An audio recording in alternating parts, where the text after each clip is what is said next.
freelance insurance investigator. Yours truly, Johnny Dollar. And now, Act One of yours truly, Johnny Dollar.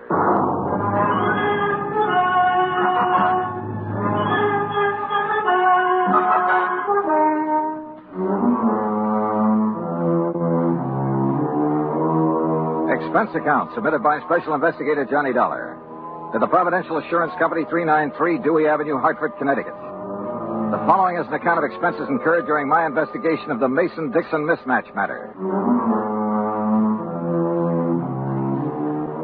Expense account item 1, $1.20, taxi from my apartment to the Providential building.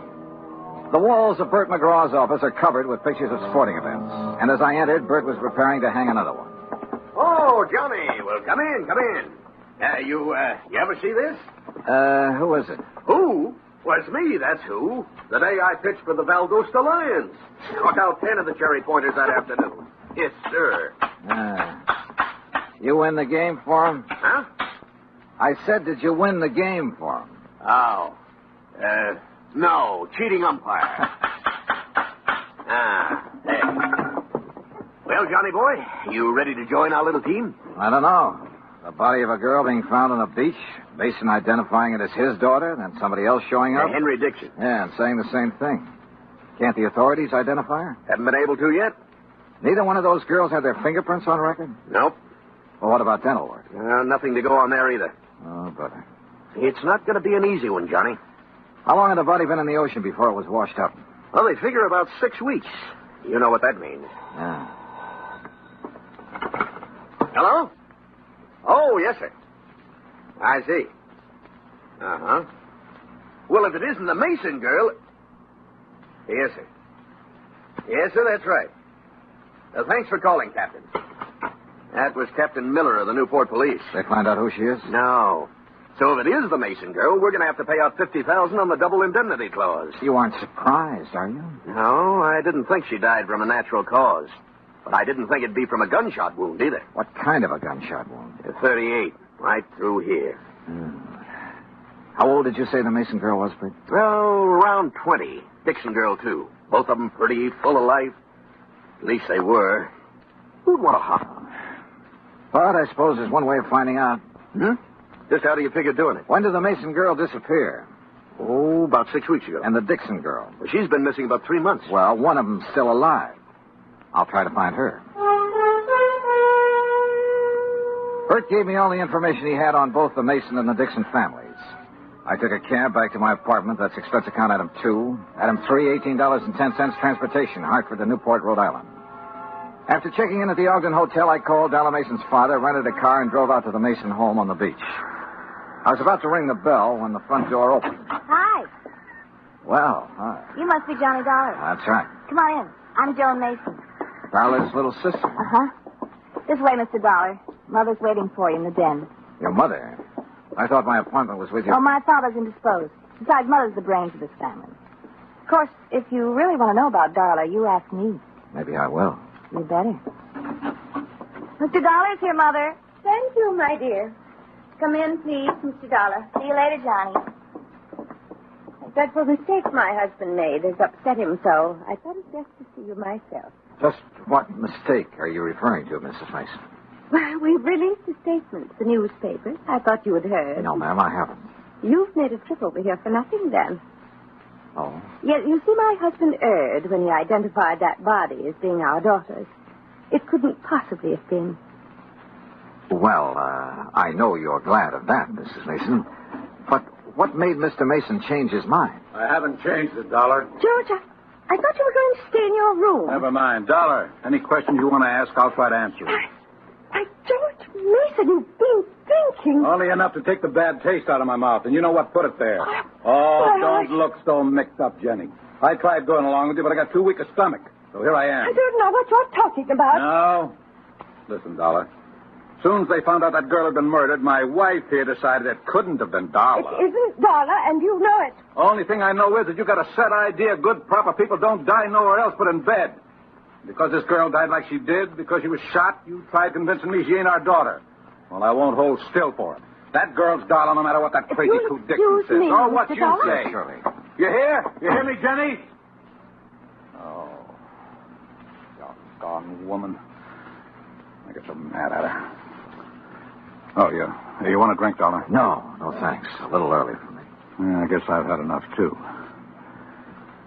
Well, Dollar, no matter what way our girl died, she was a good girl.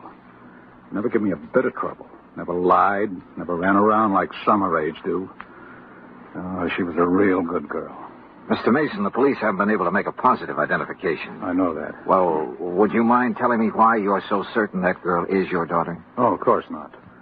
First thing, Darla had no reason to run off. She had everything I could give her. Charge accounts all over the place. Everything money could buy. So she had no reason to leave here like she did.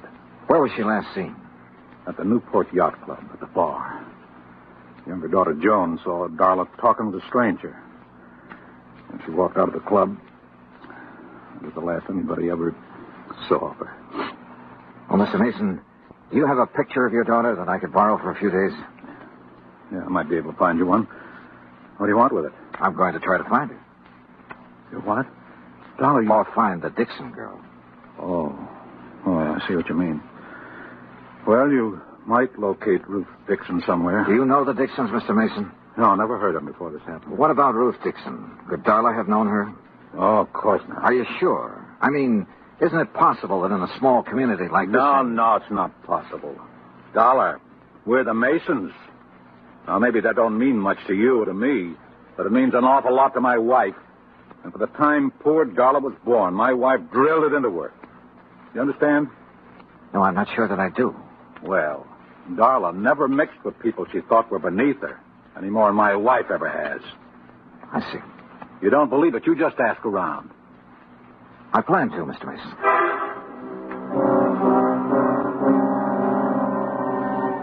Mason found a small snapshot of his daughter. I took it and drove back to town. Expense account item 4, 10 cents, one phone call to Henry Dixon. 20 minutes later, I walked through the knee-high weeds that surrounded the Dixon home. Standing on the front porch waiting for me was a tall, thin man. Afternoon. Mr. Dollar? Yes, that's right. Well, I'm glad to know you. Sit down. It's such a nice day, I thought we could talk out here on the porch. Fine with me. Oh, Dollar. Yeah? Look, this whole thing hasn't been easy on my wife. Now, I've spent all day convincing her that I was mistaken, that the girl found on the beach isn't our daughter. You really believe that? Oh, I do, and so does my wife. And for the first time in days, she's almost her old self again. Henry? Oh, on the porch, Lucille. Mr. Dollar's here. Oh, my. It's a beautiful day, isn't it? Oh, Lucille, this is Mr. Dollar. Oh, pleased to meet you, sir. Thank you, Mrs. Dixon. Well, sit down, Mr. Dollar. Just anywhere. Oh, Henry built these chairs himself. I wanted to put them in the house, but Ruth, she just wouldn't have it. Yes, Mr. Dollar. I'm not at all sure why you want to see us. Ruth wasn't insured. We never could afford to take out a policy on her. Well, we did once for her college fund. You remember, Henry? Yes, but when I was forced to slow down, we had to cash it in, all except about $1,000, that is.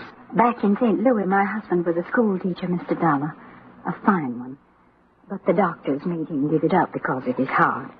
Oh, I see. How long have you folks lived in Newport? 5 years and 4 months. Mrs. Dixon, I imagine you remember just about everything that happened the day Ruth disappeared, don't you? Oh, my, yes. Well, did your daughter seem to be upset or emotionally disturbed in any way? No more than usual. Well, Ruth was spoiled, Mr. Dollar. Before Henry had to leave his job, we had the money to buy her nice things. Then, when we didn't have it, well, Ruth just never could get used to seeing her friends in their pretty new dresses. That's one of the reasons we moved to Newport, to get away from that crowd. Yes, we hoped she would find some friends on her own, financial level. Yes, some friends like that. But she wouldn't change. Did she know the Mason girl? Or ever talk about her? No, I can't recall that she did. Now, wait a minute, Henry. She did once. Oh, when was that? Oh, about the middle of March.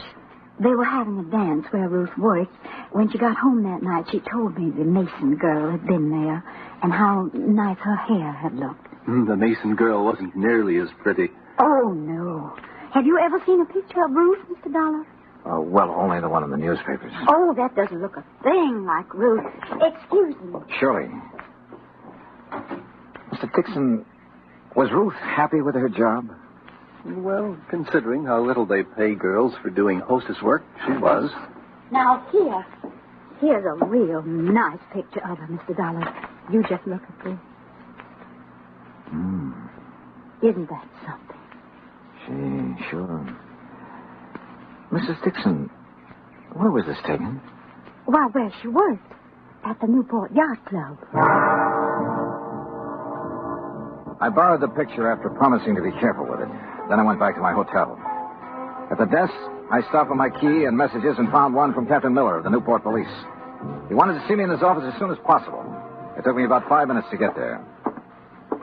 Dollar, Yeah, that's right. in here. I'm Miller, homicide detail. I'm glad you could... Mr. Dollar, what wonderful good news. Can you leave the man alone? Well, I didn't expect to find you people here, Mrs. Mason. No, I'm sure you didn't. And Mr. Mason didn't expect to be here either. Oh, you just wouldn't hold the thought, would you, George? You just wouldn't have faith. Oh, You Jen. had our girl dead and buried in her grave. For heaven's sake. Never see anything so disgusting, Dollar. But she's not. No, sir. Oh, I'm so thankful. So very, Mrs. Mason, you mean you found her? They haven't found her yet, Dollar. As a matter We of fact... found proof that she's alive. What kind of proof? A slip. Of what? A little trail. Oh, Mr. Dollar, I'm so excited. Calm down, Jenny, for heaven's sake. I'll What did calm you down find, when I'm Captain? ready to. I didn't Mason, find it, not Mrs. one Mason. second Well, what is it? What is it? A bill from Kennedy's at the department store over in Providence. Oh, why don't you shut up, woman? Oh, Captain, what's a bill got to do with Darla Mason being alive? Just this. All the Masons have a charge account at Kennedy's. yes. So today a bill came to the Mason house addressed to Miss Darla Mason. You hear? You Yeah? hear? Mrs. Mason opened it. Yes. Darla charged a fur wrap in Kennedy's. Oh. When? Just last week.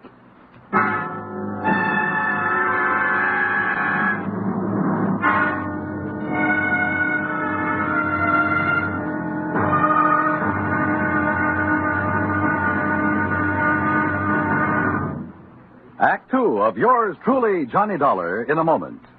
We often hear about people shooting the bull or throwing the bull. We often do it ourselves on occasion. But here's a story about a bull that threw the man instead of the other way around. When Air Force veterinarian Captain Tony Kamalacher was stationed in the Azores, he was asked by a Portuguese veterinarian to diagnose the wound of a young and promising bull that had been gored by another bull. It came from a long line of famous corrida bulls and was considered very valuable.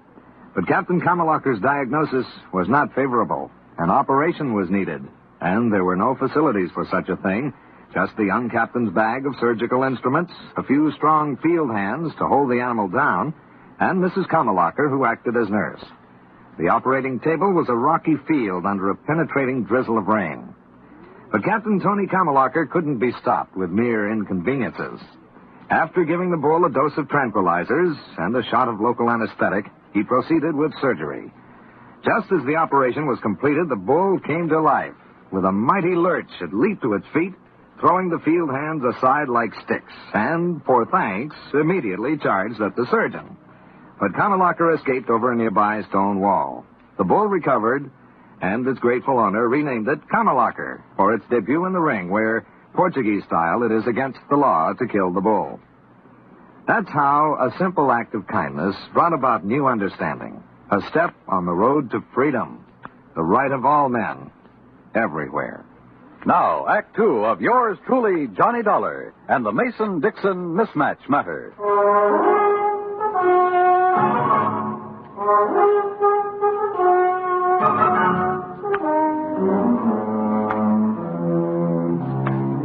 After telling me that the Mason girl had used one of her charge accounts just 5 days before the body was discovered on the beach, Captain Miller produced the original sales slip.